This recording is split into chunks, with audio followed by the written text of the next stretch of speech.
Hello, ఒక్కసారి నిజాయితీగా చెప్పండి. మీ ఫోన్ మిమ్మల్ని కంట్రోల్ చేస్తోందా, లేక మీరు మీ ఫోన్ని కంట్రోల్ చేస్తున్నారా? పొద్దున్నే నిద్ర లేవగానే కళ్ళు తెరవకముందే మన చెయ్యి అందుకు ఆటోమేటిక్గా ఫోన్ కోసం వెతుకుతోంది. ఇది ఈ రోజుల్లో మనందరం ఫేస్ చేస్తున్న అతి పెద్ద పోరాటం. అవును, ఒకవేళ మీ స్క్రీన్ మిమ్మల్ని ఒక బానిసలా బంధించేస్తోందని మీకనిపిస్తే ట్రస్ట్ మీ, మీరు ఒంటరి కాదు. సరే, అసలు దీని వెనుక ఏం జరుగుతోందో డీకోడ్ చేద్దాం. కాగ్నిటివ్ కేఫ్ వారి ఈ ప్రత్యేకమైన ఎక్స్ప్లెయినర్కి స్వాగతం. ఈరోజు మనం మన మెదడులోని రసాయనాల గురించి, ముఖ్యంగా ఈ డోపమైన్ గురించి, మీరిప్పటిదాకా నమ్మిన విషయాలన్నీ మార్చేసే ఒక అద్భుతమైన జర్నీ చేయబోతున్నాం. అదే అన్మాస్కింగ్ ద డోపమైన్ బ్లూప్రింట్. అవునండి, డోపమైన్ అసలు రూపాన్ని బయటపెట్టబోతున్నాం. దీని వెనుక ఉన్న సైన్స్ తెలిస్తే ఫర్ షూర్ మీరు మైండ్ బ్లాంక్ అయిపోతారు. క్విక్గా ఈరోజు మన అజెండా చూద్దాం. First, the great dopamine misunderstanding. ఆ తర్వాత evolution versus modern technology, the teenage brain vulnerability, philosophy, religion and science, and finally mastering your dopamine habits. ఇది మన road map. Right, let's dive in. Section 1, the great dopamine misunderstanding. అంటే dopamine గురించి మనకున్న అతి పెద్ద అపోహ ఏంటో చూద్దాం. చాలామంది ఏమనుకుంటారంటే, అబ్బా, డోపమైన్ అంటే స్వచ్ఛమైన ఆనందం అని. నో, యాక్చువల్లీ అది కరెక్ట్ కాదు. మోడర్న్ న్యూరోసైన్స్ ప్రకారం డోపమైన్ అనేది ఆనందాన్ని అనుభవించడం కాదు, ఆనందాన్ని ఆశించడం, అంటే రివార్డ్స్ కోసం పరితపించేలా చేయడం. సైంటిఫిక్గా చెప్పాలంటే it's about wanting, not liking. ఒక సింపుల్ ఎగ్జాంపుల్ చెప్తాను. మీరు మీకు ఇష్టమైన బిర్యానీ తింటున్నప్పుడు వచ్చే ఆనందం వేరు, కానీ ఆ తర్వాత ఇంకో ముద్ద తినాలి, ఇంకొంచెం కావాలి అని మీ మెదడు లాగుతుంది చూసారా, ఆ తీవ్రమైన కోరికే డోపమైన్. అది కేవలం ఒక ఫీలింగ్ కాదు, మనల్ని కంటిన్యూస్గా డ్రైవ్ చేసే ఒక పవర్ఫుల్ మోటివేషన్ ఇంజిన్. అయితే అసలు ఈ కెమికల్ మన బుర్రలో ఎందుకు పుట్టింది? Let's move to section 2, evolution versus modern technology. ఇది నిజంగా ఒక మైండ్ బ్లోయింగ్ ఫ్యాక్ట్ అండి. మనం అర్థం చేసుకోవాల్సిన మెయిన్ పాయింట్ ఏంటంటే, డోపమైన్ అనేది ఒకప్పుడు మనల్ని బతికించడానికి ప్రకృతిచ్చిన ఒక పెద్ద బహుమతి. వేల సంవత్సరాల క్రితం మనుషులు ఆహారం వెతకడానికి, ఇతరులతో కనెక్ట్ అవ్వడానికి, కొత్త స్కిల్స్ నేర్చుకోవడానికి, గోల్స్ రీచ్ అవ్వడానికి ఈ డోపమైన్ సిస్టమ్ ఒక బ్రహ్మాస్త్రంలా పనిచేసింది. హే, ఈ పని నీకు హెల్ప్ అవుతుంది, గో హెడ్, మళ్ళీ చెయ్యి అని మన బ్రెయిన్ మనకు చెప్పే ట్రిక్ అన్నమాట ఇది. ఈ రివార్డ్ లెర్నింగ్ లూప్ వల్లే ఆదిమానవులు వేటాడటం, కలిసికట్టుగా సర్వైవ్ అవ్వటం నేర్చుకున్నారు. కానీ ప్రాచీన కాలం నుండి ఇప్పుడు 2026 వరకు మనం ఎక్కడికొచ్చామో చూడండి. జస్ట్ సర్వైవల్ టూల్స్ వాడిన మనం 20వ శతాబ్దంలోకొచ్చేసరికి టీవీలు, ఫిజికల్ మీడియాకే అలవాటు పడ్డాం. కట్ చేస్తే ఇప్పుడేకంగా ఆర్టిఫిషియల్ ఇంటెలిజెన్స్ నడిపించే AI feeds, endless short form వీడియోల యుగంలో ఉన్నాం. వేల ఏళ్లుగా నెమ్మదిగా డెవలప్ అయిన మన బ్రెయిన్ సడన్గా వచ్చిన ఈ మోడర్న్ టెక్నాలజీ స్పీడ్ని అస్సలు తట్టుకోలేకపోతుంది, క్యాచప్ కాలేకపోతుంది. జనరేషన్స్ మధ్య ఈ షిఫ్ట్ ఎంత డ్రాస్టిక్గా ఉందో చూడండి. జనరేషన్ ఎక్స్ టైంలో టీవీలు, ఎంటర్టైన్మెంట్ ఉండేవి. మిలీనియల్స్కొచ్చేసరికి ఇంటర్నెట్, గేమింగ్ వచ్చాయి. అక్కడికక్కడే చాలా చేంజ్. ఆ తర్వాత జనరేషన్ జీ ఏకంగా సోషల్ మీడియా, స్మార్ట్ ఫోన్స్లోనే మునిగిపోయారు. ఇక ఇప్పుడున్న ఆల్ఫా జనరేషన్ పరిస్థితి ఏంటంటే, వాళ్ళు పుట్టడమే ఏఐ ఫీడ్స్, షార్ట్ వీడియోస్తో పెరుగుతున్నారు.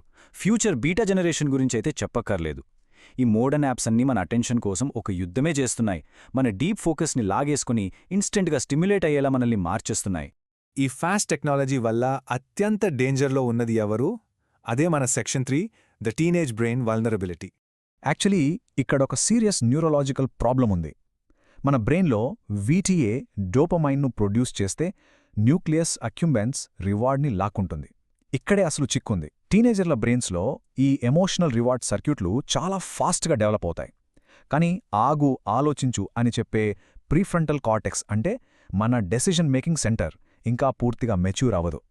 సింపుల్గా చెప్పాలంటే లాజికల్ బ్రెయిన్ కన్నా ముందే ఎమోషనల్ బ్రెయిన్ ఫుల్ పవర్ఫుల్ అయిపోతుంది. ఇదే ఈ డేంజరస్ ఇంబ్యాలెన్స్కి కారణం. చూడండి, ఇక్కడ టీనేజర్లు వీక్ అని నేను అస్సలు చెప్పట్లేదు. ప్రాబ్లం వాళ్లది కాదు. నేటి ఏఐ ఆల్గోరిథమ్స్, ఈ అటెన్షన్ ఇంజనీరింగ్ అనేది డెవలప్ అవుతున్న ఈ ఎమోషనల్ బ్రెయిన్స్నే కావాలని టార్గెట్ చేస్తున్నాయి. ఒక స్లాట్ మెషిన్ లాగా నెక్స్ట్ ఏ వీడియో వస్తుందో తెలియని ఒక క్యూరియాసిటీ, అదే అన్ప్రెడిక్టబుల్ రివార్డ్స్ ఇచ్చి వాళ్లను లాక్ చేస్తున్నాయి. ఇదొక మాస్టర్ ప్లాన్ ట్రాప్. దీని ఇంపాక్ట్ ఎంత సీరియస్గా ఉందో 2026 రీసెర్చ్ డేటా స్పష్టంగా చూపిస్తోంది. ఈ continuous artificial stimulation, high frequency rewards వల్ల డిప్రెషన్, యాంగ్జైటీ, ఎప్పుడూ ఇతరులతో కంపేర్ చేసుకోవడం, ఎమోషన్స్ని ఫేస్ చేయలేకపోవడం, దారుణమైన స్లీప్ డిస్రప్షన్ లాంటివి కామన్ అయిపోయాయి. ఇవన్నీ కేవలం సిమ్టమ్స్ మాత్రమే అండి. అసలు రూట్ కాజ్ ఏంటంటే మెదడుకు ఒక్క క్షణం కూడా రెస్ట్ లేకపోవడమే. కొంచెం టెన్షన్గా అనిపిస్తోంది కదూ? సరే, సైన్స్ పక్కన పెట్టి ఇప్పుడు కొంచెం హ్యూమన్ హిస్టరీలోకి వెళ్దాం. Section 4, philosophy, religion and science. నిజానికి ఈ క్రేవింగ్స్ అనేవి కొత్త ప్రాబ్లమేమి కాదు. ఎప్పుడో గ్రీక్ ఫిలాసఫర్ అరిస్టాటిల్ ఒక సూపర్బ్ మాట చెప్పారు. సంతోషమనేది ఒక మీనింగ్ఫుల్ లైఫ్ నుండి వస్తుంది కానీ అంతులేని ఉద్దీపనల నుండి రాదు అని. దాట్స్ సో ట్రూ కదా.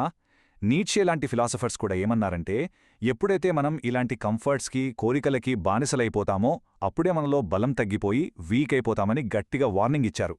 మన పూర్వీకుల విజ్డమ్ చూస్తే ఆశ్చర్యం వేస్తోంది. వాళ్ళకి డోపమిన్ అంటే ఏంటో తెలియకపోవచ్చు కానీ అసలు ప్రాబ్లంని పర్ఫెక్ట్గా పట్టుకున్నారు. ఇస్లాం కోరికలను అంటే నఫ్స్ని కంట్రోల్ చేసుకోమని చెప్తుంది. హిందూ మతం మాయ పట్ల అటాచ్మెంట్ వదులుకోవాలనంటుంది. బుద్ధిజం అయితే మైండ్ఫుల్నెస్తోనే కోరికల వల్ల వచ్చే దుఃఖాన్ని ఆపొచ్చని చెప్తుంది. అండ్ క్రిస్టియానిటీ వరల్డ్ డిస్ట్రాక్షన్స్ పక్కన పెట్టి మీనింగ్ఫుల్గా బతకమని చెప్తుంది. అబ్జర్వ్ చేస్తే ఉపవాసం, ధ్యానం, ప్రార్థన ఇవన్నీ ఏ మతంలో ఉన్నా సరే మన అటెన్షన్ని మనల్ని మనం కంట్రోల్ చేసుకోవడానికి డిజైన్ చేసిన అద్భుతమైన టూల్స్. సరే, ఇదంతా బానే ఉంది. మరిప్పుడు మనం ఏం చేయాలి?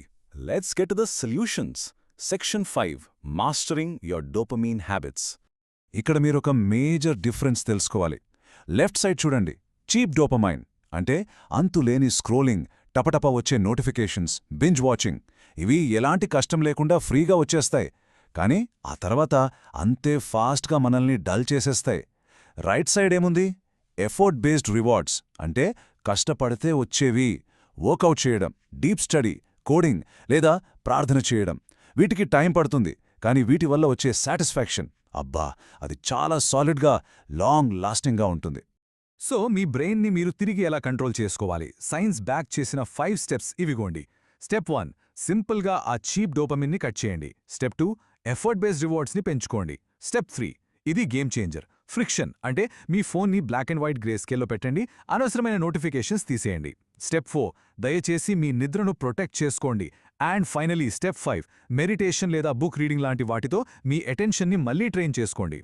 ఒక్క నిమిషం, ఇక్కడ చిన్న క్లారిఫికేషన్.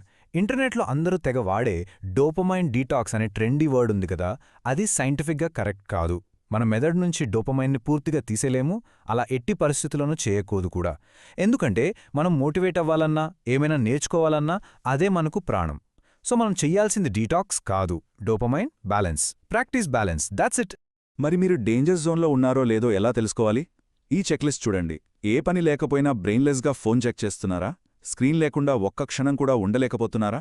ఆఫ్లైన్లో ఉంటే ఏదో పోగొట్టుకున్నట్టు యాంగ్జైటీ వస్తుందా? చిన్న చిన్న పనులపై కూడా ఫోకస్ చేయలేకపోతున్నారా? వీటిలో ఏ ఒక్క సైన్ మీలో ఉన్నా సరే మీరు వెంటనే మీ హ్యాబిట్స్కి బ్రేక్ వేసి బ్యాలెన్స్ చేసుకోవాల్సిన టైం వచ్చేసిందని అర్థం.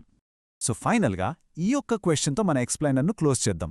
Are you choosing your life consciously or reacting automatically? మీరు మీ లైఫ్ని మీరు కావాలని ఆలోచించి డిసైడ్ చేసుకుంటున్నారా, లేక ఏదో మెషిన్ లాగా జస్ట్ ఆ నోటిఫికేషన్స్కి రియాక్ట్ అవుతున్నారా? గుర్తుపెట్టుకోండి, డోపమీన్ మీ శత్రువు కాదు, అది మనల్ని బతికించే ఒక సర్వైవల్ టూల్. ఆ ఏఐ ఆల్గరిథంలో మీ మైండ్ని పూర్తిగా టేక్ ఓవర్ చేయకముందే వేకప్, ఆలోచించండి and take charge of your brain.